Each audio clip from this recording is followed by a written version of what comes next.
அனைவருக்கும் வணக்கம். இந்த பதிவில் நம்ம எதை பற்றி பார்க்க போகிறோன்னு தெரிஞ்சுக்கிறதுக்கு முன்னாடி மறக்காமல் நம்ம சேனலை சப்ஸ்கிரைப் பண்ணிக்கோங்க. கூடவே பெல் பட்டனையும் கிளிக் பண்ணிவிட்டு ஆளுங்கிற ஆப்ஷனை கொடுத்துட்டிங்கன்னா நான் போடுற வீடியோக்கள் எல்லாமே மிஸ் ஆகாமல் நோட்டிஃபிகேஷனில் வந்துடும். இந்த பதிவு ரொம்ப ரொம்ப முக்கியமான பதிவு அப்படின்னே சொல்லலாங்க. எல்லாருமே ஈஸியாக செய்யக்கூடிய ஒரு அற்புதமான பணவரவு குறித்த பரிகாரம் தான் நான் இப்போ உங்களுக்கு சொல்ல போகிறேன். இந்த நாள் பார்த்திங்கன்னா பிப்ரவரி மாதத்தின் 8ஆம் தேதி, தை மாதத்தின் 26ஆம் தேதி நிறைஞ்ச சனிக்கிழமை நாள் அமைஞ்சிருக்குது. இந்த சனிக்கிழமையோடு சேர்ந்து இன்றைக்கி தை மாதத்திற்குண்டான வளர்பிறை ஏகாதசி திதியும் அமைஞ்சிருக்குது. எப்போதுமே இந்த சனிக்கிழமை ப்ளஸ் அது கூட ஏகாதசி இதெல்லாம் சேர்ந்து வரக்கூடிய நாள் ரொம்ப ரொம்ப சக்தி வாய்ந்த ஒரு நாளாக கருதப்படுது. இந்த நாளை மேலும் சிறப்பு சேர்க்கும் விதமாக லா ஆஃப் அட்ராக்ஷன் படி 888 அப்படிங்கிற நம்பருக்கான சேர்க்கை இங்கே அமைஞ்சிருக்குது. அது இங்கே எப்படி அமைஞ்சிருக்குது அப்படின்னு பார்த்திங்கன்னா, இன்றைக்கி பிப்ரவரி மாதத்தின் 8ஆம் தேதி, அடுத்ததாக தை மாதத்தில் வரக்கூடிய இந்த 26ன்னு இருக்குது இல்லையா, இதில் வர 2ஐயும் 6ஐயும் ஆட் பண்ணிங்கன்னா உங்களுக்கு 8ங்கிற நம்பர் கிடைக்கும். அடுத்ததாக இன்றைய நாளானது சனிக்கிழமை. சனிக்கிழமை அப்படிங்கிறது சனீஸ்வரர் வழிபாட்டுக்கு உரிய ஒரு நாளாக கருதப்படுது. அவருக்குரிய எண்ணுன்னு பார்க்கும்போது 8. அப்போ இங்கே 3 8 சேர்க்கை அமைஞ்சிருக்குது. அடுத்ததாக பார்த்திங்கன்னா, அவசர பண தேவைக்கு உதவக்கூடிய பிரபஞ்சத்தின் பேராற்றல் சக்தி கொண்ட 897 அப்படிங்கிற சேர்க்கையும் இந்த நாளில் நமக்கு அமைஞ்சிருக்குது. இந்த நாள் ரொம்ப ரொம்ப சக்தி வாய்ந்த நாளாக இருக்கிறதுனால தான் இந்த நாளில் 3 ஏலக்காய்களை ஒரு குறிப்பிட்ட 3 இடத்துல குறிப்பிட்ட முறையில் வைப்பதன் மூலமாக 4 திசையிலிருந்தும் பணவரவு அதிகரிக்கும் என்பது குறித்து நேற்று இரவு ஒரு வீடியோ போட்டிருந்தேன். அடுத்ததாக பார்த்திங்கன்னா, இன்றைக்கி மதியம் ஒரே ஒரு கிராம்பை வச்சு யாருக்கும் தெரியாமல் ரகசியமாக செய்யக்கூடிய ஒரு பரிகாரம் சொல்லியிருந்தேன். அது ரொம்ப ரொம்ப சிம்பிளாக இருக்கும், ஆனால் ரொம்பவுமே எஃபெக்டிவாக இருக்கும். அடுத்ததாக பார்த்திங்கன்னா, காலையில் ஒரு பதிவு கொடுத்துருந்தேன். அது எதை பற்றியது அப்படின்னு பார்த்திங்கன்னா, ஒரு 10 ரூபாய் நோட்டு இருந்தால் போதும், அதை பல கோடியாக மாற்றக்கூடிய அளவுக்கு நமக்கு பணவரவு உண்டாகும் என்பது குறித்து சொல்லியிருந்தேன். அது ஒரு குறிப்பிட்ட முறையில் நீங்கள் வச்சிங்க அப்படின்னாவே போதும், எந்த ஒரு செலவுமே இல்லாத பரிகாரம் அது. இப்போ நான் மேலே சொன்ன இந்த 3 வீடியோக்களும் நீங்கள் பார்க்காம இருந்தீங்க அப்படிங்கும்போது இந்த வீடியோ முடியும் போது வரக்கூடிய எண்டு ஸ்க்ரீனில் அதனுடைய லிங்க்கை நான் கொடுக்குறேன், மறக்காமல் செக் பண்ணி பாருங்கள். சரி, இப்போ இந்த பதிவுக்கான விளக்கத்துக்குள்ளே போகலாம். இதுலேயும் உங்களுக்கு பணவரவுக்குண்டான ஒரு தாந்திரிக பரிகாரம் குறித்து தான் சொல்ல போகிறேன். சாதாரண நாட்களில் செய்யக்கூடிய பரிகாரத்தை காட்டிலும் இது போன்ற சக்தி வாய்ந்த சேர்க்கை கொண்ட நாட்களில் நம்ம செய்யக்கூடிய பரிகாரங்கள் சின்ன அளவில் இருந்தாலும் அதிகப்படியான பலன்கள் தரும் அப்படிங்கிறதுல மாற்று கருத்தே இல்லை. சரி, இந்த பரிகாரத்தை யாரெல்லாம் செய்யலாம் அப்படின்னு கேட்டிங்கன்னா, பண தேவை இருக்கிற ஆண்கள் பெண்கள் யார் வேண்டுமானாலும் செய்யலாங்க. பீரியட்ஸ் டைமில் இந்த பரிகாரம் செய்யலாமா அப்படின்னு கேட்டிங்கன்னா, பீரியட்ஸ் டைமில் ஒரு விஷயம் நம்ம தவிர்க்க வேணும். அதுக்கு நீங்கள் வேறு யாராவது வீட்டில் இருந்தாங்க அப்படிங்கும்போது அவங்களுடைய உதவியோடு செஞ்சீங்க அப்படின்னாவே போதும், நல்ல பலன் உங்களுக்கு கிடைக்கும். அப்படி இல்லை, வீட்டுக்குள்ள ஹெல்ப்புக்கு யாரும் இல்லைங்கும்போது நீங்கள் மற்ற பரிகாரங்களை நீங்கள் செஞ்சுக்கோங்க.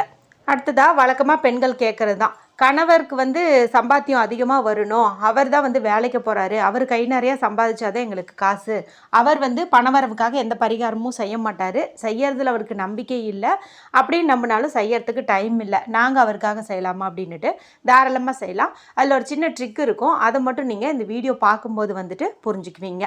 சரி, இப்போ இந்த பரிகாரத்தை எப்படி செய்யணும், என்னென்ன பொருட்கள் தேவை அப்படிங்கிறது பார்த்தலாம். இதுக்கு நமக்கு தேவையானது அப்படின்னு பார்த்திங்கன்னா 6 துளசி இலைகள் தேவைப்படுது.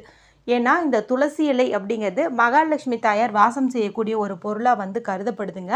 மேலும் இந்த ஏகாதசி நாளில் துளசி இலையை பயன்படுத்தி நம்ம ஒரு பரிகாரம் செஞ்சோம் அப்படிங்கும்போது அது நிச்சயமாக நமக்கு நல்ல பலனை கொடுக்கும்.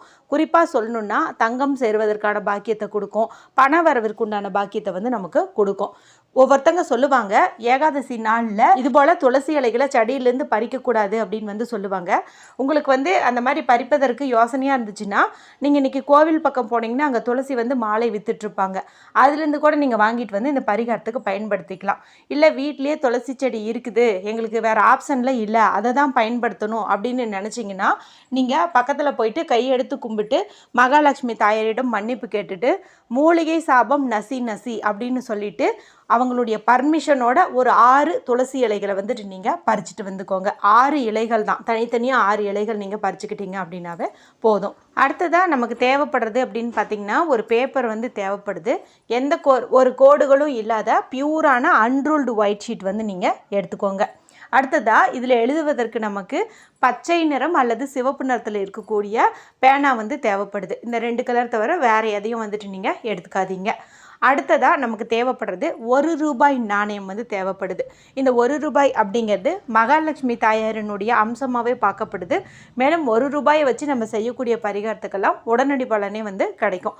இதை பரிகாரத்துக்கு பயன்படுத்துறதுக்கு முன்னாடி சுத்தமான தண்ணீரில் வந்துட்டு நீங்கள் கழுவிட்டு தொடச்சிட்டு அதன் பிறகு இதை வந்து நீங்கள் பயன்படுத்திக்கோங்க. அடுத்து நமக்கு தேவைப்படுறது சிறு துண்டு பச்சை கற்பூரம். ஏன்னா இந்த பச்சை கற்பூரம் இயற்கையாகவே பணவரவை அதிகப்படுத்தி தரக்கூடிய சக்தி கொண்டது. இதனுடைய நறுமணம் அப்படிங்கிறது மகாலட்சுமி தாயாருக்கும் ரொம்ப பிடிக்கும், மகாவிஷ்ணுவிற்கும் வந்து ரொம்ப பிடிக்கும். அதனால் இது ஒரு சிறு துண்டு வந்து நீங்கள் எடுத்துக்கோங்க. ஒருவேளை உங்கள் வீட்டில் இந்த வீடியோ பார்க்குற சமயத்தில் பச்சை கற்பூரம் இல்லை அப்படிங்கும்போது நீங்கள் ஒரு ஏலக்காய் வந்து பயன்படுத்திக்கோங்க. நல்ல நிலையில் இருக்கிற மாதிரி ஒரு ஏலக்காயை வந்து நீங்கள் பயன்படுத்திக்கோங்க. இப்போ நான் சொன்ன இந்த பொருட்கள் எல்லாம் எடுத்துகிட்டு வீட்டில் அமைதியான இடத்துல உட்காந்துக்கோங்க. யாருக்கிட்டேயும் பேசாதீங்க, டிவி பார்க்காதீங்க, மொபைல் பார்க்காதீங்க. மனசை நல்லா ரிலாக்ஸ் பண்ணிக்கோங்க. அதன் பிறகு கிழக்கு பக்கம் பார்த்த மாதிரியோ வடக்கு பக்கம் பார்த்த மாதிரியோ உட்காந்துட்டு இப்போ நான் சொன்னேன் இல்லையா பேப்பர், அந்த பேப்பர் எடுத்துக்கோங்க. அந்த ரெட் கலரோ அல்லது க்ரீன் கலரோ இருக்கக்கூடிய பேனாவை எடுத்துக்கோங்க. இப்போ நான் ஸ்க்ரீனில் காட்டுறேன் பாருங்கள். இந்த சிம்பிள் வந்து இன்றைக்கி நீங்கள் பயன்படுத்தும் போது அதிகப்படியான பண வரவு வந்து ஈர்த்து கொடுக்கும், நல்ல பலன் வந்து கொடுக்கும். அதனால தான் நான் மதியம் வீடியோலையும் இந்த சிம்பிளை குறித்து சொல்லியிருந்தேன். அதனால் இது எஃபெக்டிவாக இருக்கும். தயவு செஞ்சு இதை யாருமே வந்துட்டு மிஸ் பண்ணிடாதீங்க. இந்த சிம்பிளை வந்துட்டு நீங்கள் இந்த பேப்பரில் பார்த்து பொறுமையாக வந்துட்டு வரைஞ்சிக்கோங்க. அடுத்ததாக அந்த துளசி இலைகள் 6 எடுத்து வச்சோம் இல்லையா, இந்த 6 துளசி இலைகள்லேயுமே நான் சொல்கிற மாதிரி நம்பரை வந்துட்டு நீங்கள் எழுதுங்க. 808. ஏன் இந்த நம்பர் இன்றைக்கி திரும்ப திரும்ப சொல்கிறேன் அப்படின்னு பார்த்தீங்கன்னா, இன்றைக்கி அதுக்குண்டான சேர்க்கை இருக்கிறதுனால எந்த அளவுக்கு அதிகமாக இதை நம்ம பயன்படுத்துகிறோமோ அந்தளவுக்கு வந்து நல்லது. முடிஞ்சால் உங்களுடைய இந்த இடதுகையினுடைய இந்த சுக்கரமேட்டு பகுதியில் இந்த 808ஐயும் இன்ஃபினிட்டி சிம்பிளையும் நீங்கள் போட்டு வச்சுக்கிறது நல்ல பலன் வந்து உங்களுக்கு கொடுக்கும். அந்த மாதிரி நீங்கள் போட்டுக்கோங்க. இப்போதைக்கு இந்த துளசி இலைகளில் 808 808ன்னு 6 இலைகள்லையுமே நீங்கள் எழுதிக்கோங்க. அடுத்ததாக இந்த ₹1 நாணயம் எடுத்து வச்சோம் பாருங்கள். அந்த ₹1 நாணயத்தில் 1ன்னு போட்டிருக்குது பாருங்கள். அந்த இடத்துல நீங்கள் இன்ஃபினிட்டி சிம்பிள் வந்து போட்டுக்கோங்க. முடிவில்லாத பணவரவு ஏற்படணும்னு சொல்லிட்டு இந்த சிம்பிள் நம்ம போட்டுக்கிறோம். இப்போ எல்லாமே தயார்படுத்திட்டோம். இப்போ நம்ம இதையே எனர்ஜைஸ் பண்ணணும். எனர்ஜைஸ் பண்ணுறதுக்கு உங்களுடைய இடது கையை நல்லா வந்துட்டு தேய்ச்சிக்கோங்க. அதன் பிறகு நீங்கள் வரைஞ்சி வச்ச இந்த பேப்பரை வந்து வச்சுக்கோங்க. இந்த சிம்பிள் வந்து வானத்தை பார்த்த மாதிரி இருக்கணும். இப்போ இதுக்கு மேலே அந்த ₹1 நாணயத்தை வந்து வைங்க. இதுக்கு மேலே அந்த ஒரு சிறு துண்டு பச்சை கற்பூரத்தையும் வைங்க. இதுக்கு மேலே அந்த 6 துளசி இலைகளையும் வைங்க. இப்போ உங்களுடைய வலது கை கொண்டு முடிக்கோங்க. சுத்தமாக இருக்கிறவங்களா இருந்தீங்கன்னா ஓம் நமோ பகவதே வாசுதேவாய அப்படிங்கிற மகாவிஷ்ணுவிற்குரிய மந்திரத்தை வந்துட்டு நீங்கள் 11 முறை வந்து சொல்லுங்கள். கூடவே ஸ்ரீம் அப்படிங்கிற மகாலட்சுமி தாயாருக்குரிய மந்திரத்தையும் சொல்லுங்கள். கண்களை மூடி அவங்கள நல்ல ஒரு பணம் சேரணுன்ட்டு வேண்டிக்கோங்க. ஆத்மார்த்தமாக வந்து நீங்கள் வேண்டிக்கோங்க. பீரியட்ஸ் டைமில் இருக்கிறவங்க எந்த மந்திரமும் சொல்ல வேண்டாம். ஐஎம் ஏ மணி மேக்னெட்டுன்னு சொல்லுவோம் இல்லையா, அதையே நீங்கள் சொன்னீங்க அப்படின்னாவே போதுமானது. இல்லைன்னா நான் பிப்ரவரி மாதத்திற்குண்டான பண மந்திரம் சொல்லி கொடுத்தேன் பாருங்கள். பிப்ரவரி ஃப்ளோ அபண்டன்ஸ் க்ரோ அப்படின்ட்டு அதை கூட நீங்கள் வந்துட்டு எவ்வளோ முறை சொல்ல முடியுமோ அவ்வளோ முறை வந்து சொல்லலாம். இப்போ இது நல்லா எனர்ஜைஸ் ஆயிடும். அதன் பிறகு இந்த பேப்பரை நீங்கள் அப்படியே வந்து மடிச்சுக்கோங்க. அதாவது அந்த துளசி இலைகளும் ₹1 பச்சை கற்பூரமும் கீழே விழுகாத மாதிரி மடிச்சுக்கோங்க. இப்போ இது உங்களுடைய பர்ஸ்லேயோ பீரோலையோ எங்கே பணம் வைக்கிறீங்களோ அங்கே வந்துட்டு நீங்கள் வச்சுக்கோங்க. இந்த துளசி இலை வந்து வாடினாலும் காஞ்சு போனாலும் இதனுடைய ஆற்றலுங்கிறது துளி கூட குறையாது. அதனால் இது அப்படியே இருக்கட்டும். ஒரு 15 நாட்கள் கழித்து இந்த இலைகளை நீங்கள் எடுத்து ஓடுகின்ற நீர்நிலைகள்லையோ இல்லை கால்படாத இடத்துலையோ போட்டுருங்க. இந்த ₹1 நாணயத்தை நீங்கள் தாராளமாக பயன்படுத்திக்கலாம். இந்த பேப்பர் சிம்பிள் வரைஞ்சி வச்சோம் இல்லையா, இது நல்லா தான் இருக்குது அப்படின்னா அதை அப்படியே பர்ஸ்லேயே வந்து பச்சை கற்பூரத்தோடு வச்சுருங்க. கிழிஞ்சிருச்சு டேமேஜ் ஆகிடுச்சுன்னா அதை எரித்து சாம்பலாக்கிடுங்க. ரொம்ப ரொம்ப சிம்பிளான இந்த பரிகாரத்தை இன்றைய நாளில் செஞ்சு பலனடையுங்க. வீடியோ குறித்து ஏதாவது சந்தேகங்கள் இருந்தால் கமெண்ட் பண்ணுங்கள். பிடிச்சிருந்தா மற்றவங்களோட ஷேர் பண்ணுங்கள், லைக் பண்ணுங்கள்.